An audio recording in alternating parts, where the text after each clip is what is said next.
Hello, everyone. We're going to talk about online tools to organize and collaborate with your cousins. There are some excellent tools out there that are easy to use, easy to learn, and you can work with your cousins on genealogical projects and on DNA projects and really make some progress in your research. Before we talk about how to organize with your cousins and collaborate, we need to talk about how to find them. So some of the cousins are the ones you know, and some of the cousins are the ones you find. And I remember many years ago, someone talking about that first contact, that reaching out to new folks, and that your correspondence shouldn't be any more than what fits on a small envelope. So don't overload them, be brief, don't give a lot of details. I'm sure all of you can relate to someone who messages you and they go on and on and on and on, and pretty soon you're like, I have no idea who these people are, what they're talking about. So it's really nice when you think about how can you contact cousins and be brief and succinct. When you do first contact, there are a lot of places that you can look. Social media, for those of you on Facebook or Instagram or Twitter or any of those social media platforms. Blogs, we're going to talk quite a bit about blogs today and searching for blogs that are people specific, topic specific, family specific. Also, find a place to keep the information that you have as far as the cousins you contact and those who contact you. I have what I affectionately call my cousin's notebook, and it's where I keep track of all of those first contacts that I make or people reach out to me. So for example, if someone reaches out to me on Ancestry's messaging system and they want to view my tree, or they want to collaborate on a project, or they think they've figured out how we're related, I'll write notes about that in this notebook and kind of track things like their username, their tree names, what family we think we're connected through, and that sort of thing, until it develops into a full-blown project. And then I'll move it to another place like OneNote, or I'll move it to a research report. But for the first contact, I have a whole notebook full of people who've reached out to me who want to collaborate or work together in some way. So where do I find more cousins? Well, I find a lot of cousins through Ancestry's message boards, through other people's trees and that sort of thing.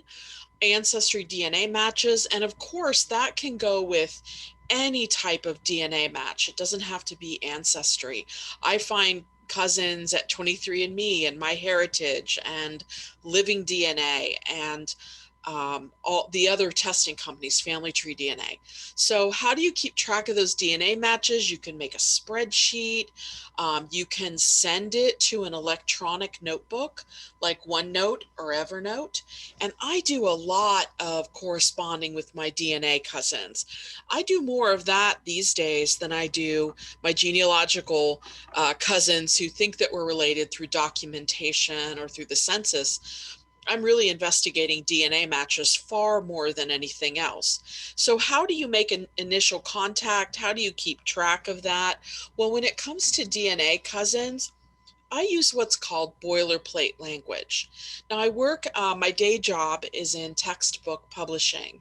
And so for my job, we have what's called boilerplate language. It's a common thing in different professions. I know the legal profession uses it a lot, but it's just something that you have in a file that you can copy and paste in different places because the information doesn't change over time, and it's something you can reuse over and over and over. So let me give you an example. So this is what I might use to contact a new first cousin match. You and I are first cousins according to our DNA testing. That means that most likely we have common grandparents. Here are my grandparents' surnames. I give them the list. Do you have any of these names in your family? Now, two things to mention here. The first one is that just because someone is a first cousin in your list doesn't mean they really are a first cousin, but it's a good place to start. Those categories at Ancestry or any other company are default categories for percentages of DNA in common. So anyone with a 12.5% DNA match to you, or approximately 12.5%, is going to be thrown into that category of first cousin, but this is a good place to start. So this is something that I copy and paste over and over and over into messages. It speeds me up tremendously. Here's another one that I use for second cousins. You and I are second cousins according to our DNA testing.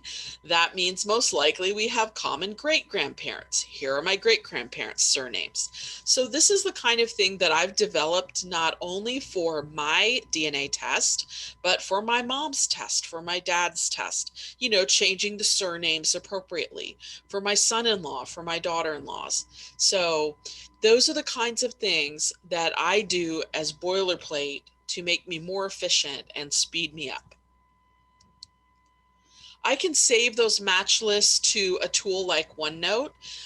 So I've used OneNote for a very long time. You can see this screenshot has OneNote 2010. Clearly we are a decade forward, but I use OneNote for all kinds of things, and I do presentations on OneNote, and it's a great tool to organize your cousin matches. So I can paste match lists in there to work with them later.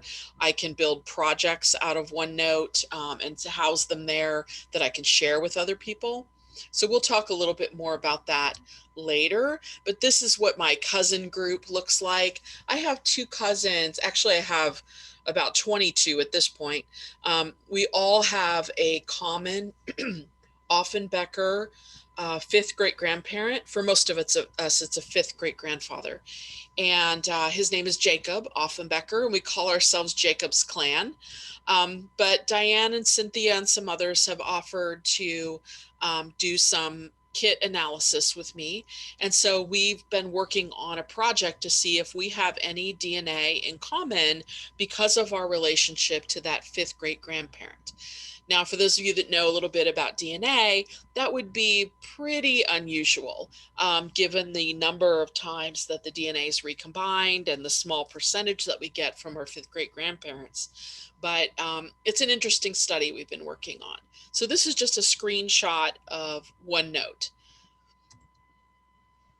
Another way that I find cousins is I use what's called an aggregator. It's Feedly is my favorite. It used to be called Google Reader, but it was purchased and it's called Feedly now.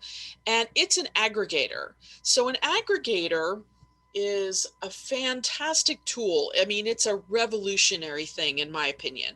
And it's one of the best things about the internet. And so you can go to feedly.com. You can set up a free account using username and password. It's on your browser. There are also apps, so you could use it on a tablet or phone. But Feedly is an aggregator. And what that means is it takes things from the internet and brings it to you instead of you going to the internet to retrieve things. So, for example, one of the great uses of it is if you have frequently searched websites. So for me, I have frequently searched genealogy websites like Dick Eastman or Judy Russell or Blaine Bettinger, or some of the other DNA sites like Roberta Estes. So there are a number of different blogs and sites that I like to go to, but rather than me going to each of those sites every time I want to look to see if there's something new, Feedly, when you add that site to your feed, will bring any new content to you. So what kinds of things could you add to an aggregator? Well, I added RootsWeb lists and message boards many, many years ago, probably more than 10 years ago. And those RootsWeb lists and message boards, like Ancestry's message boards through surnames, I've added those to Feedly. I also have blogs there. So let's say, for example, I've added the genetic genealogist, that's Blaine Bettinger's blog. Every time he posts something new, it shows up in my feed at Feedly. And I'll show you a couple visuals in a moment. But favorite websites, I use it for recipes, I use it for news, I've used it for work. So there are a number of ways that I use Feedly. And what I love about it, and it's the same thing that I love about OneNote, I can make it my own. I can tailor it to me. I can tailor it to my interests, you know, my hobbies, my businesses. So I love these tools that I can tailor to me. There is a paid side of Feedly. However, you don't have to pay to use it. There is a free side as well, but I joined the pay side because I use it all the time, daily, multiple times a day. And I should have mentioned with OneNote, if you already have Microsoft Office products, the Microsoft Office Suite 2007 or more recent, then you already have OneNote on your computer. So you can find that when you search for Microsoft Office, you'll see it. So this is what the iPad version of it looks like. I use Feedly on my computer, my iPad, my phone. I read it when I'm on airplanes. It's fantastic. So this is my family history folder. And again, I tailored this just to me. So I added, you can see Boggs, Brewer, Cave, Clayton. Those are ancestry surname message boards. Now, some of them have been disabled. Some of them still work. Some of them don't. The ancestry message boards, I'm not sure what's going on with those, but I've added those links for many, many years. And I have probably over 200 at this point, family names. So anytime that anyone posts something about the Boggs or the Brewers on those surname boards, I see it. So I don't have to go to Ancestry's site and search the surname boards for all the different surnames I have. It's a great time saver. You can see I have Dick Eastman's blog here. I have Federation of Genealogical Societies blog. Of course, they have recently merged with NGS, so there's not new postings there. But I have all kinds of different things that are in my family history Feedly. But I use this also for cousins. There are lots of different ways that you can find cousins through Feedly. So you can search through these surnames and eventually find people who want to collaborate with you on projects. You can see I have some categories here. Again, this is the iPad version of my Feedly account. And I have, you know, entertainment. I have a family history category. I also have, you can see at the bottom, I have a work category. Texas Instruments is calculator company since I work on math and science products. So I have all kinds of different categories. You can start categories, merge categories, make it your own. I use Google Alerts too to find cousins, and this is a perfect way to find cousins who have perhaps an unusual surname or something memorable. There are a few pitfalls to it, so we'll talk about that. But if you're not familiar with Google Alerts, if you go to a Gmail account, you'll see the tile symbol, like the 9-dot symbol that's up in the upper right corner, and you can choose their different apps to use for Google. And if you choose, I think it's under more, and you search for Google Alerts, you'll find it. But I started using Google Alerts many years ago, probably almost 15 years ago at this point, because I had teenagers at home. And, you know, the internet was I wouldn't say a new thing at that point, but a new thing to children.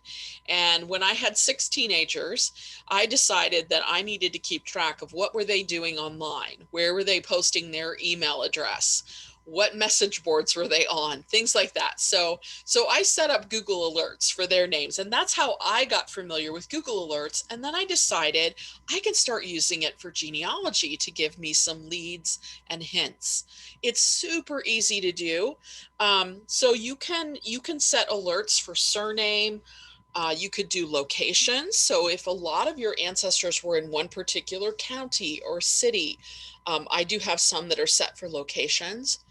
Also, with the surnames, let me just say that you probably don't want to use common names. Like for me, I set an alert for Robbins, which is one of my family names, but I got a ton of hits on Baskin Robbins. And I also have a surname of Neal in my first husband's family, and I got a lot of Shaquille O'Neal. And so, you know, some of the names you'll set and then you'll find out you might need to tweak with them a little bit.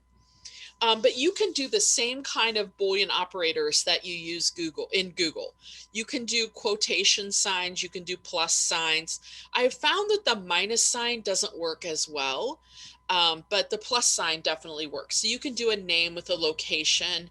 You can do name with the word obituary or name with the word death notice.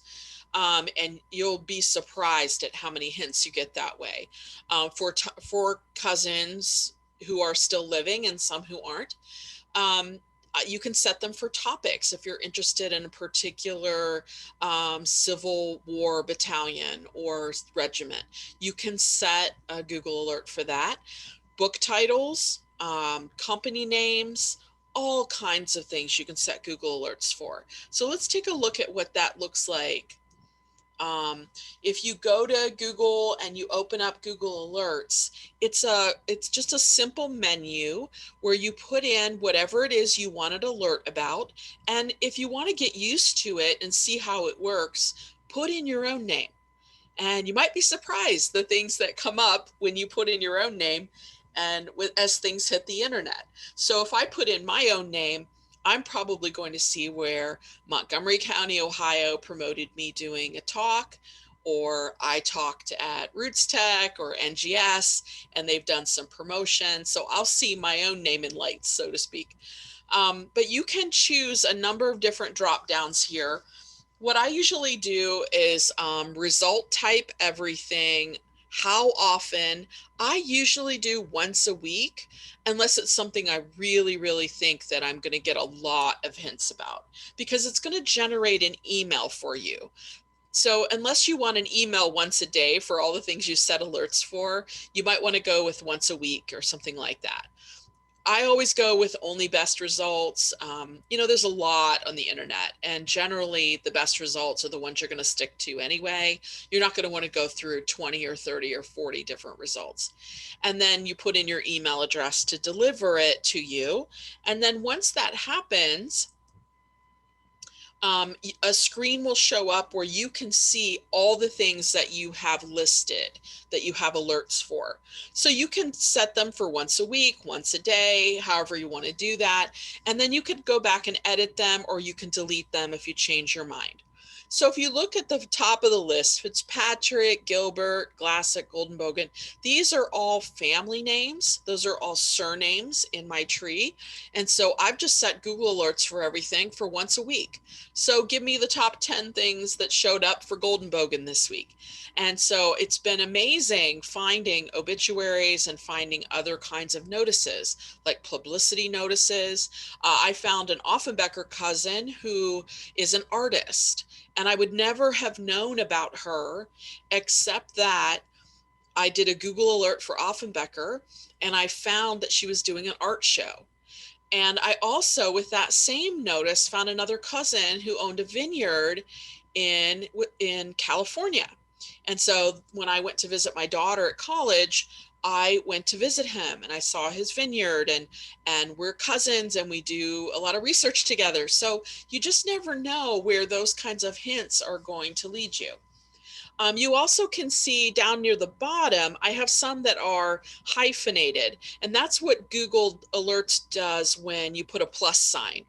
So I have Isaac Robbins, and remember I mentioned my Robbins problem, that every time I put in Robbins, I would get Baskin Robbins. So I did Isaac Robbins, Isaac plus Robbins, because that's where the brick wall is in my Robbins family. A couple or 3 generations now of Isaac Robbins, Isaac Robbins, Isaac Robbins.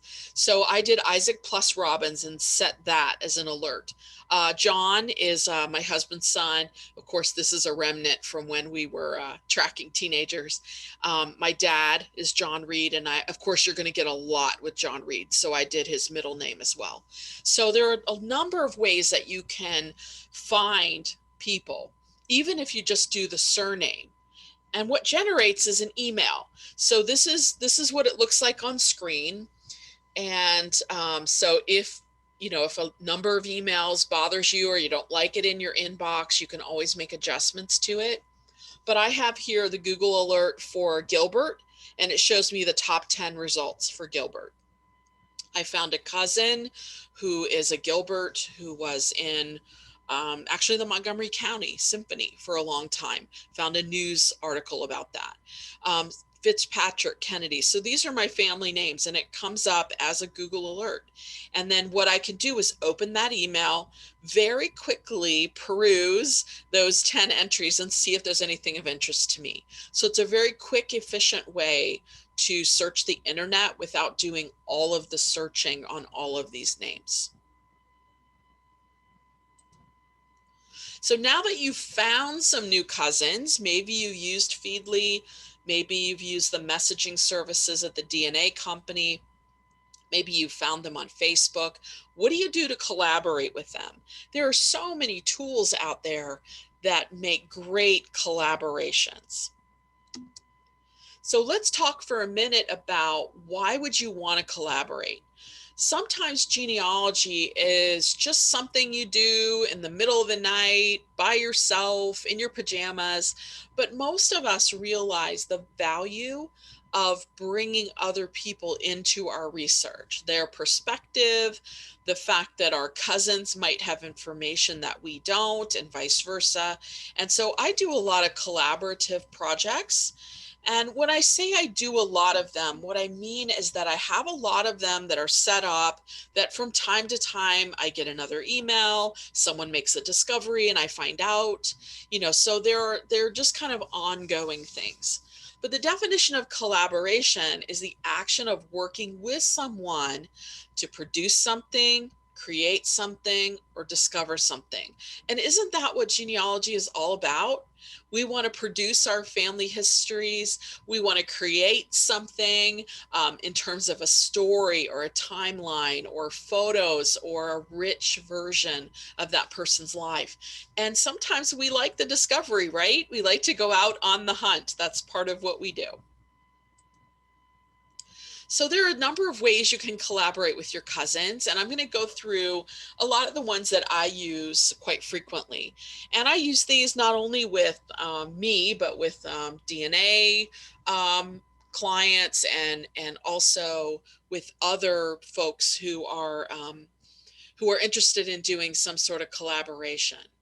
So I share my tree on Ancestry.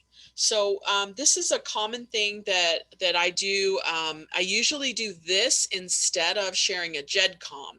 I usually will just share my tree on Ancestry and set the settings appropriately. So if you look next to the name of your tree, there is a drop-down menu next to tree pages. And what comes up near the bottom of that list is share your tree. And of course, this screen, you just never know what the tool's going to do. So it's somewhere probably in that neighborhood. But I do this generally rather than sharing a GEDCOM. So just something to keep in mind. When you share your tree, you have the option of sharing through email or through a username. So you can share your tree with someone who's not a member of Ancestry, and they can accept that invitation and still see it. Or you can share with username through Ancestry system. And what comes up, this is just kind of a piece of what comes up of all the people where I've shared the tree. So if you look at this on the left-hand side, those are all of the usernames of people I've shared with. And there is a center column in there where you can write notes. And so I generally write notes on how they're related to me, if I know, or if we're still trying to figure that out. I might not have notes in there, but I'll have notes about whether or not they're related through the Brewers or the Goalies or the Emleys. And then the next column shows guest. Now you have several options there I generally have everyone join as guest. I don't want them to edit my tree, alter my tree, delete stuff. So I share with everyone as guest. And then you can see there's an option where you can see living people. You can allow that person to see living people. Now, I only do that with people I've worked with for a while. I know them, I trust them, I know we're related. I often will ask for reciprocity. I'll ask them to share their tree and share their living people as well, so that there's some element there of trust, because I do have a lot of living people in my tree. And then you can always remove access. So if I'm working with someone trying to find bio parents, they might share with me for a while and then remove access. And they can always change the settings there. I do have some cousin email groups. My cousin email groups are very specific. To particular ancestral ties. So I have a group I've already mentioned about my Offenbecker cousins, my Jacob's clan, and that's just one of my groups, but we work together on finding new discoveries, sharing photos, and we can post things in that email string that reach the entire group. And so it saves us the time of trying to remember, oh, did I tell Doug? Oh, I forgot Cynthia. Oh, what about Diane? So it gives me an opportunity to just shoot everything out to them. And in return, they shoot things to me. So the other day I got an email that one of my cousins found a headstone of a fourth great grandfather and wanted to share that with the group. And, sometimes we have new discoveries, and so we share those among ourselves. And so I have different groups for different parts of my family.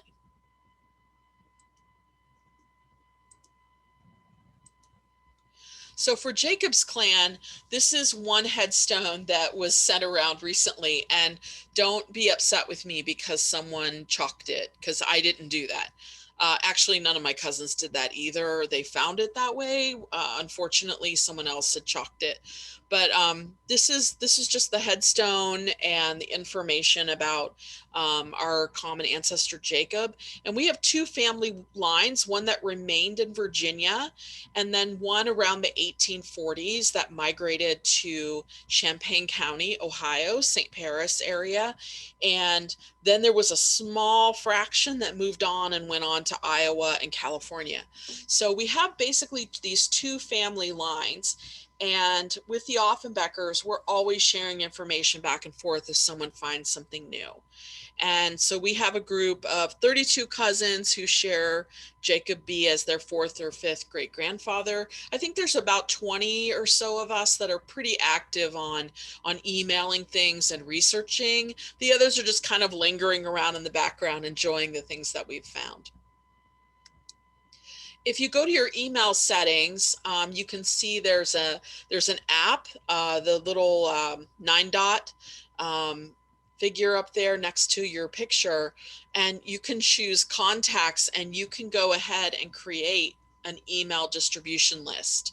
So you can take your contacts and add a label to them, and then email the label, basically email the label instead of emailing each person individually. So not too terribly difficult to do. Lots of YouTube videos and things like that about how to. There are a number of different photo sharing sites that I use, and photo sharing is one of those things that I remember back in the day. I mean, I don't even know how many years ago. We had dial-up, and do you remember when the photo would load just a little bit at a time, and you'd sit and you'd watch it? It was painful.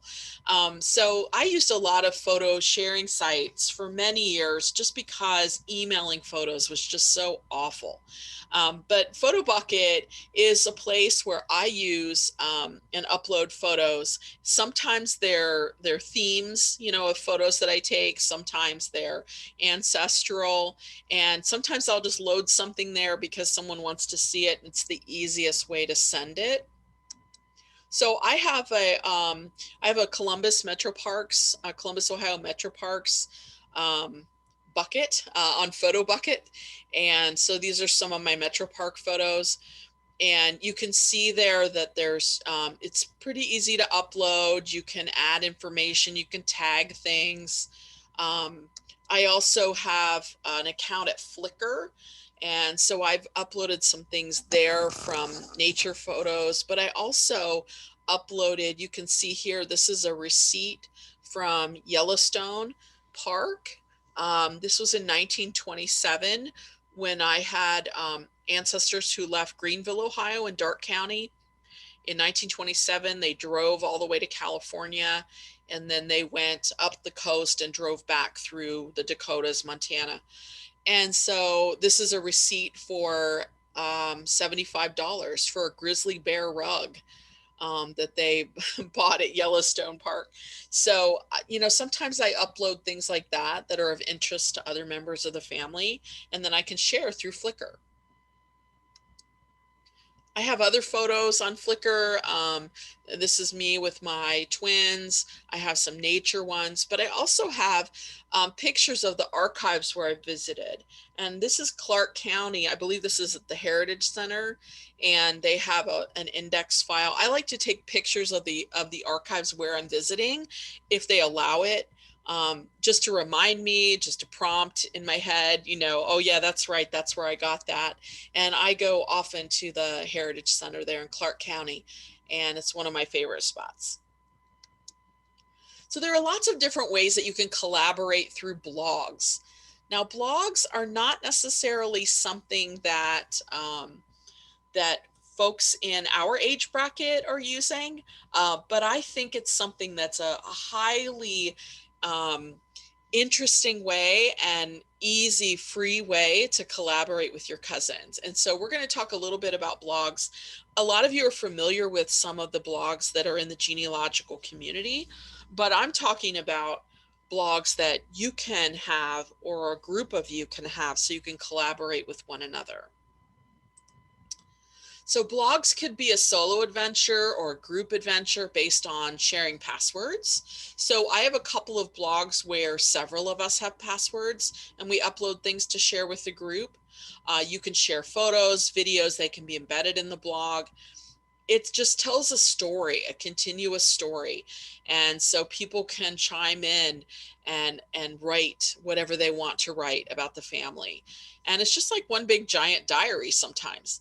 It can be linked to the website or Facebook or any of those other social media. Blogger is one that I use a lot. In fact, I still use today. I just set up a new one for my genealogy group, my genetic genealogy group. And so Blogger has all kinds of free stuff. Love that site. You could sign up for a blog dedicated to a topic, organization, and we'll see a couple samples here, but there's no shortage of blog sites. But this is where I find cousins, but I also collaborate with them.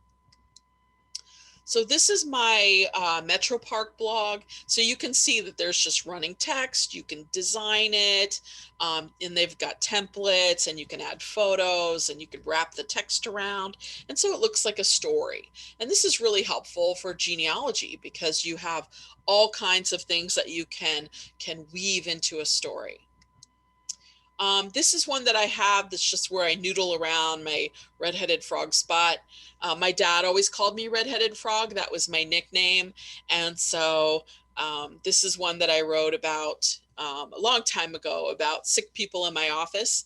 You know, I worked from home long before it was fashionable. I've worked from home almost 25 years. So, so I sometimes noodle around and write little anecdotal things. One of my favorite blogs is the Ohio History Connection. This is another one that if I were you and you're going to start Feedly, I would add this to your Feedly feed, because the Civil War, all the Ohio information, the collections they have, they feature all kinds of things in the Ohio History Connection blog. And this one particularly caught my eye because I do have Ohio ancestors. All of my second great grandfathers fought in the Civil War. And so I'm particularly interested in Civil War. Not all of them were in Ohio at the time, but fascinating stories. And I do have one ancestor who was a drummer as a young boy. So this is a really fascinating thing. So the Ohio History Connection, I highly recommend their blog. They write some great stuff there. This is a blog that I found when I was researching a group called the 1818 Welsh. And I do have a grandfather who is, I would say, if he did an ethnicity test, if he were still living, that he would be pretty close to 100% Welsh. And in the summer of 1818, a group from Wales came to the US. They kind of floated down the Ohio River. They landed in Jackson, Gallia County, that area of Ohio, and developed a settlement. And so this whole blog from the National Library of Wales mentions these Welsh that came to Ohio. So it's a pretty fascinating thing when you find stuff about Ohio and you see the road signs from Ohio and you're looking at something from the National Library of Wales. Pretty cool. But blogs have some great information. They may not necessarily have new cousins for you to contact, but certainly context and depth to your research. One of the things that I have been doing recently since RootsWeb's groups went kind of defunct, I have been using groups.io. And genealogical societies like the Montgomery County Genealogical Group have a groups.io page. And you can search online for groups.io. You can join this group. You'll probably see, I think on the next screen, I've got all kinds of different groups that I belong to. But my ancestors have been in Ohio for about 190 years and in several counties, about 10 counties. And so I belong to those groups. And what I often see, unfortunately, what I often see are death notices of people in the region. So you can see here, there are some topics that have been added. And those are things that you can read, you can comment on or not, and you can check in on. And I really like the groups.io format. If you look at my groups, these are all groups that I was subscribing to in RootsWeb. So, the Family Tree Maker help group that's been around since 2008. I still subscribe. People are still on that. I have Montgomery County, Ohio. I've got certain New York, New Jersey, but I've got a lot of Ohio groups in here where my ancestors are from. And most of what I see there is about either programming or, unfortunately, obituaries, but there's a lot of great information in the groups.io. Sometimes I share with cousins on Dropbox. Now, if you're not familiar with Dropbox, you can have a free account there, username, password, or if you want to pay more to house more, you can for a fee. And I believe the latest fee was somewhere around $120 a year. It's between 100 and 120. But you don't have to have that unless you have an enormous amount of things you're going to store there. But it allows large files to be shared. So if you have something that's too large to email, maybe it's a video or a large PDF, you can store it on Dropbox. You can control it and share it. And it's secured and encrypted. And it's a great way also to kind of back up some of your files as well. So this is what my Dropbox looks like. So you can see here that the first thing on the list is a book that I wrote about that 1927 trip out west, where the family went to Yellowstone and bought the grizzly bear rug. I transcribed diaries from my grandfather, my grandmother, and my great-grandmother. All kept diaries of the trip, and I transcribed them. I added photos, I added maps, and so on. And so I have a really big PDF of this that I wanted to share with cousins. So I uploaded it and to Dropbox, and then I can share that folder. Also, I have a Calderwood excuse me, Calderwood folder for sharing with different people who are collaborating with me. I have a folder for my genealogy files, Kelly's genealogy files. And so those have pedigree charts and other things that people frequently ask me about. and photos and things like that. So you can see that there are a lot of things that I put in Dropbox, and I've used it for a very long time. This goes back to 2013, but I think I've used it probably almost 20 years. So if I want to share that book that I did about the Calderwoods, what I can do is I can click on that folder, and then there's an option to share it. So someone doesn't have to have a Dropbox account. They don't have to log in or do anything. They can actually receive that PDF. And so I distributed it to cousins through Dropbox. Sometimes I have a shared calendar for a cousin project. Now, this is something that's a little bit tricky depending on your cousins. So I have some cousins who like to be reminded. They like to have tasks pop up.